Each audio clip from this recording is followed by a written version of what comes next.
Hello दोस्तों, कैसे हैं आप सब। उम्मीद है खैरियत से होंगे। मैं हूं आपका दोस्त एम ए खान और आप देख रहे हैं आपका अपना यूट्यूब चैनल अहमस इन्फो। तो दोस्तों, इस वीडियो में आज हम बात करेंगे सऊदी अरब की कुछ बड़ी खबरों, इसके अलावा आप तमाम दोस्तों के कुछ सवालों के जिसका जवाब जो है मैंने कमेंट बॉक्स में नहीं दिया क्योंकि वो वहां पर पॉसिबल ही नहीं था। तो पहले सवाल देख लें क्योंकि हो सकता है इसमें आपका भी कोई इंटरेस्ट हो। तो सवाल यहाँ पर देखें। बहुत सारे दोस्तों के ये सवाल है कि सऊदी एयरलाइंस अभी भी पीसीआर टेस्ट मांग रही है, इसका क्या सोल्यूशन है।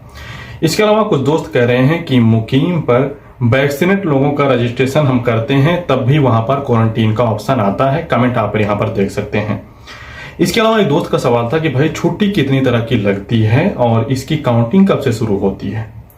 और एक दोस्त का सवाल था कि सऊदी एयरलाइंस में क्या हम परफ्यूम ले जा सकते हैं या नहीं।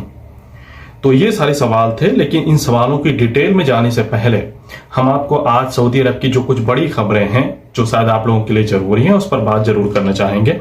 तो सबसे पहले यहाँ पर जवाजात की तरफ से खबर है कि जवाजात ने कहा है कि अगर प्रोबेशन पीरियड यानी कि जब भी आप किसी नई कंपनी में ज्वाइन होते हैं तो 3 महीने का यानी कि 90 दिनों का एक प्रोबेशन पीरियड होता है। तो इसमें कहा गया है कि अगर प्रोबेशन पीरियड के दौरान कोई कफील या कोई वर्कर फाइनल एग्जिट लगवा लेता है या कफील फाइनल एग्जिट लगा देता है तो ये कैंसिल नहीं होगा। दूसरी चीज यहाँ पर है, वकिया की तरफ से कहा गया है कि रमजान से पहले पहले कोरोना की तमाम गाइडलाइंस को ढीला कर दिया जाएगा, यानी कि गाइडलाइन जो है आसान हो जाएंगी। ट्रेवलिंग गाइडलाइंस में भी बदलाव किया जाएगा। तो आज से दुबई या यूएई जाने वालों के लिए आरटीपीसीआर टेस्ट का जो नियम था वो खत्म कर दिया गया है।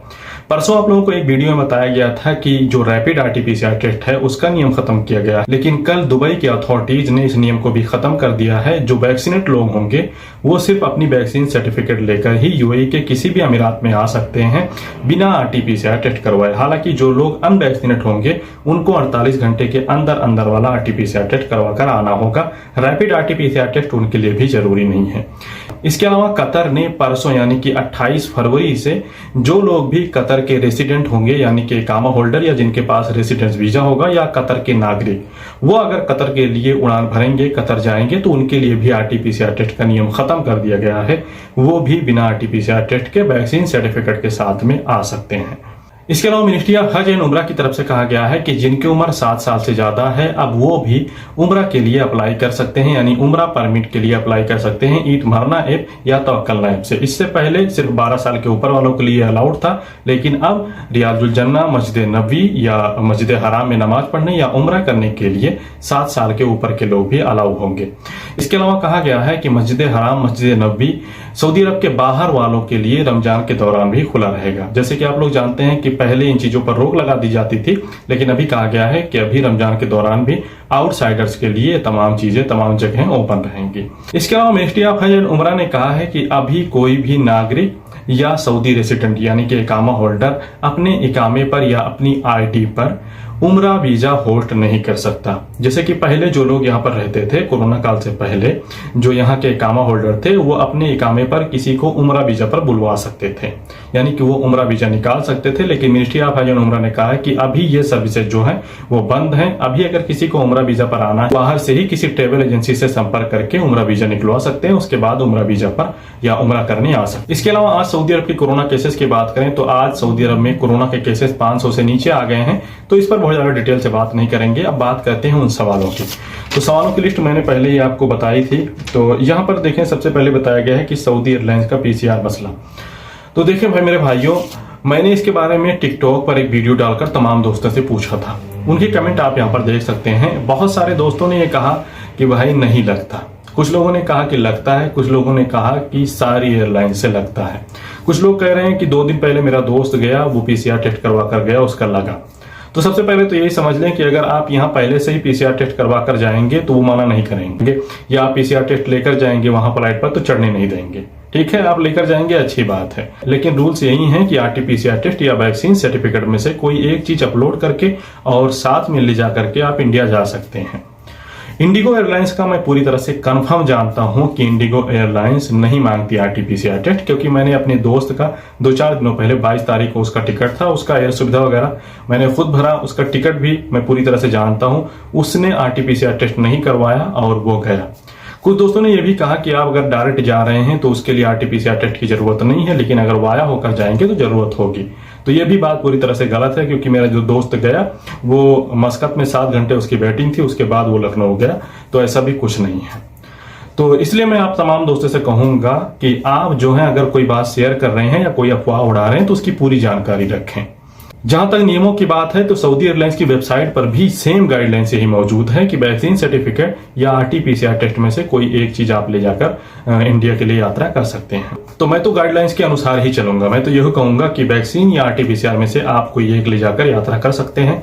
लेकिन अगर आप लोगों को कोई डाउट है या सऊदी एयरलाइंस के बारे में ज्यादा अफवाह उड़ रही है तो आपका टिकट अगर सऊदी एयरलाइंस से है तो आप एक बार करवा लें अपने इत्मीनान के लिए। मैं तो गाइडलाइंस को ही फॉलो करूंगा, उसमें मैं आपको ये नहीं कहूंगा कि आप ये ले जाएं ये ले जाएं। इसके अलावा जो दूसरी एयरलाइंस है उसमें आप बिना RT-PCR टेस्ट के जा सकते हैं। अब बढ़ते हैं दूसरे सवाल की तरफ। यहाँ पर एक भाई का कमेंट है कि हम मुकीम पर रजिस्ट्रेशन करते हैं तो वैक्सीनेट लोगों के लिए भी इंस्टीट्यूशनल क्वारंटीन का ऑप्शन दिखता है, तो इसमें आपकी गलती है। अब मैं यहाँ पर आपको एग्जांपल के तौर पर दिखा देता हूँ। यहाँ पर देखें, आपके सामने स्क्रीन चल रही है, आप इस तरह से ओपन करेंगे तो यहाँ पर जो अराइवल कंट्री है इसमें ज्यादातर दोस्त जो हैं अपने देश का नाम जो है डाल देते हैं। जैसे कि मैंने यहाँ पर इंडिया डाल दिया, इसके बाद इकामा नंबर वगैरह ये सारी चीजें डालकर हम अगले पेज पर पहुंचेंगे तो यहाँ पर आप नीचे देखें इंस्टीट्यूशनल क्वारंटीन का ऑप्शन मिल रहा है, ठीक है, जबकि ये वैक्सीनेट है। तो गलती यहाँ पर आप लोग क्या करते हैं, फिर से इसको ओपन करें, यहाँ पर कुद्दुम प्लेटफॉर्म पर जाएं और यहाँ वैक्सीनेट रेजिडेंट वाले पर क्लिक करने के बाद में यहाँ जो अराइवल कंट्री है इस पर आपको सऊदी अरबिया चूज करना है। सऊदी अरबिया चूज करने के बाद में नीचे आप इकामा नंबर डालें, उसके बाद में डेट ऑफ बर्थ डालें और उसके बाद में वेरीफाई वाले पर क्लिक करें और फिर इसको वेरीफाई करें। और आप यहाँ पर आप देख सकते हैं कि यहाँ पर इंस्टीट्यूशनल क्वारंटीन का कुछ भी ऑप्शन मौजूद नहीं है। तो इस चीज का ध्यान रखें, अराइवल कंट्री में आपको सऊदी अरबिया डालना है, अपनी कंट्री नहीं, ठीक है। ये मसला भी क्लियर हो गया। बढ़ते हैं तीसरे सवाल की तरफ। एक भाई का कमेंट था कि भाई सऊदी एयरलाइंस में परफ्यूम ले जा सकते हैं कि नहीं। 2009 में अरब न्यूज में एक आर्टिकल छपा था, उसमें इसके बारे में डिटेल जानकारी मौजूद है, जिसमें कहा गया है कि आप कोई लिक्विड जैसा सामान जो है हैंड बैग में नहीं ले जा सकते। और यहाँ पर परफ्यूम वगैरह भी बाकायदा मेंशन किया गया है इस आर्टिकल में, आप लोग चाहें तो देख सकते हैं। तो इसलिए आप लोगों को मैं यही कहूंगा कि अगर आपको परफ्यूम वगैरह ले जाना है, कोई भी लिक्विड वाला सामान ले जाना है, तो वो आप अपने लगेज में डालें, यानी हैंड बैग में न डालें, लगेज में डालें। और यहाँ पर देखें, यहाँ पर जमजम को भी बाकायदा क्लेरिफाई किया गया है कि जमजम भी आप हैंड बैग में या अलग से नहीं ले जा सकते, बल्कि आपको लगेज में डालना होगा, ठीक है। तो ये बातें भी यहाँ पर क्लियर हो गई। इसके अलावा एक दोस्त का सवाल था कि भाई छुट्टी कितने तरह की लगती है। तो देखिए मेरे भाई, छुट्टी 2 तरह की लगती है। एक छुट्टी वो होती है कि 3 महीने 4 महीने, यानी 60 दिन 90 दिन के लिए या 120 दिन के लिए। तो अगर आपकी ऐसी छुट्टी लगी हुई है 60 दिन 90 दिन 120 दिन की, तो ये छुट्टी आपकी तब से काउंट होगी जब आप एयरपोर्ट से निकल जाएंगे। यानी कि 4 महीने की छुट्टी या 3 महीने की, तो जिस दिन आप एयरपोर्ट से निकल जाएंगे अपनी कंट्री के लिए, उस दिन से वो 3 महीने या 4 महीना जो भी आपकी छुट्टी रहेगी वो जोड़ा जाएगा। दूसरी छुट्टी होती है स्पेसिफिक टाइम के लिए।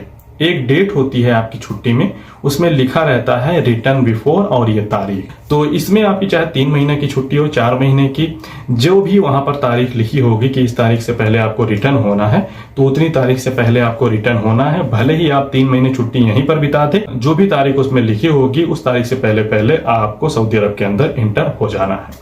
तो उम्मीद है आप तमाम दोस्तों के सवाल जो है क्लियर हो गए होंगे। फिर भी कोई सवाल है तो कमेंट करें, आपके जवाब देने में मुझे खुशी होगी। बहुत बहुत शुक्रिया, मिलते हैं किसी और वीडियो में। और हाँ, लाइक करना, सब्सक्राइब करना ना भूलें। बहुत बहुत शुक्रिया।